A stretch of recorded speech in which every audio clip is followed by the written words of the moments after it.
Good morning, everybody. It's Dr. Bruce Guillory here with Health Source Chiropractic in Atascocita, Texas. And I'm coming to you today on Thursday, August the 10th. And this is going to be going out on my email, probably be put onto our social media as well.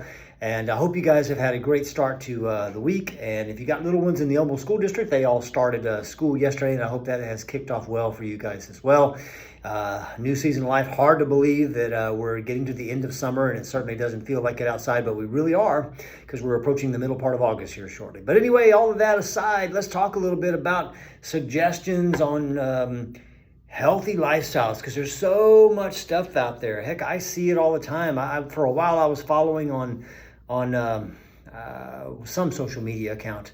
I think it was Facebook. It doesn't matter. But I was following this young lady who decided to live in a van by herself for a while. And it was really interesting to see how she did it. It was an interesting story. And so I thought it was a cool thing to follow and see how she managed to do it. But she lived a vegan lifestyle, to where there was no animal products whatsoever. And I don't know exactly why she was doing it, for health reasons or what, but if it is for health reasons, you should see the junk, the pure out and out junk she was eating. Just terrible stuff. And it's amazing how people will think that certain lifestyles are healthy, and they're literally putting poison in their body on a regular basis. I mean, we all know things like soft drinks and that kind of stuff, but she would talk about these impossible burgers, or impossible chicken or whatever that she was eating because it was not real meat or chicken. And I thought, you're putting junk in your life, young lady, and you're poisoning yourself. I mean, why would you want to do that? How much poison do you want in your body? That's a great question. And I want little to none, if at all possible. There are a few tasty toxins I enjoy, but let's talk about some significant stuff here. Let's go back in time, hundreds of years ago, if not thousands of years ago, when people just ate what they grew on their farms, plants, or raised on their ranches, cattle, sheep, chicken, whatever it may be, pigs. And think about the fact that there was so little documented cardiovascular disease in those days. When they go back and find the remains of people from those days, they didn't have any signs of cardiovascular issues, atherosclerosis, hardening of the arteries, that type of stuff. They died of natural causes or attacks by big bears and lions and that kind of thing, or natural disasters and whatnot. That's what they tended to die of. And even 100 years or so ago, our relatives, our ancestors, would not spend the last 10 and 20 years of their lives sick and ill and decrepit in many ways. They would literally, and you guys know this, they would literally be working in the fields or working at something all the way up until eventually they got sick with something, let's say pneumonia, and 2 weeks later they died because they were old and couldn't fight that off very well. They didn't die of long-standing lifestyle-oriented diseases like we do now. So I say all that to say, you know what, if we just went back and ate the way people ate years ago, the way our great-grandparents ate, the way the people ate in the times of the American Revolution, I would say that we would probably be a whole lot healthier if we lived those lifestyles too, where we moved a bunch, meaning we moved around a bunch, physically moving, and we didn't have gyms and things of that nature because they didn't need them back then, because you had to walk everywhere you wanted to go. You had to walk to the store, you had to walk to work, you had to walk to school, you had to walk to the back 40 to go bring the cows in for milking or whatever it was you had to do on a daily basis.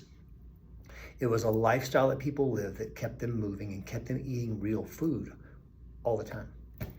Yeah, and they went to bed when it got dark a lot of times in those days. They just went to bed and they woke up when the sun came up, and that's kind of the way we're designed to live, which is why you have a hard time sleeping when it's light outside and you have to wear sleep masks and things like that.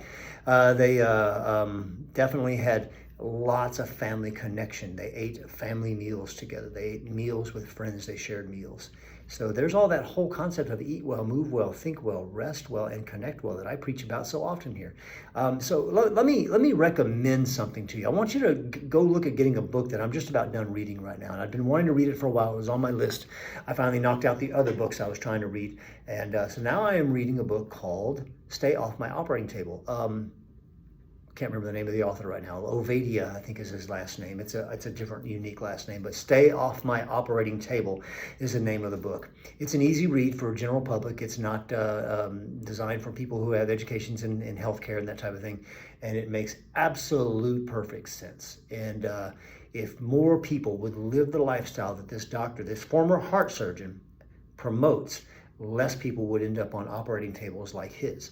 Less people would have metabolic disease, metabolic disorder, which is what he speaks about so often in this book, than we currently have right now. So think about getting that book. It's an easy read. It's a short book.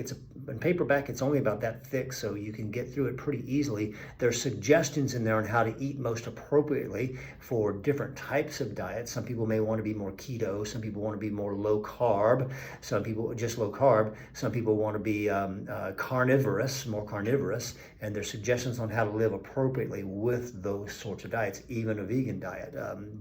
But he also speaks in there about you got to be careful when you're going for things like, oh, look, this says keto friendly or paleo friendly or vegan. It's a vegan thing. It can still be poison, and just like I used to always say, don't believe the phrase all natural, because that means nothing in the world of nutrition. There's no laws on what can be considered all natural.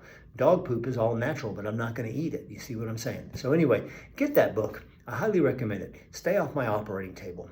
If you're at a point in your life where you realize, I'm just not living right, I recommend that book. It's an easy read and a great way to get on track. So yeah, check that out. Hey, listen, speaking of eating healthy and eating well, I've got a recipe I'm going to be sending out on my email. That is our recipe of the week. It's called Steak Bites with Garlic Butter. Looks fantastic, certainly healthy. Would love to see you guys start eating more that way and getting some good healthy meat and some real butter and healthy things like garlic into your body, etc. I think you would love that recipe. I've made things like this before, super good. So give it a shot too.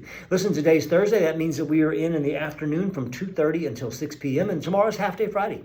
So we'll be in tomorrow from 8:30 until noon. I hope you guys have an incredible rest of your week. I want to thank you guys for the reviews you're giving us on Google.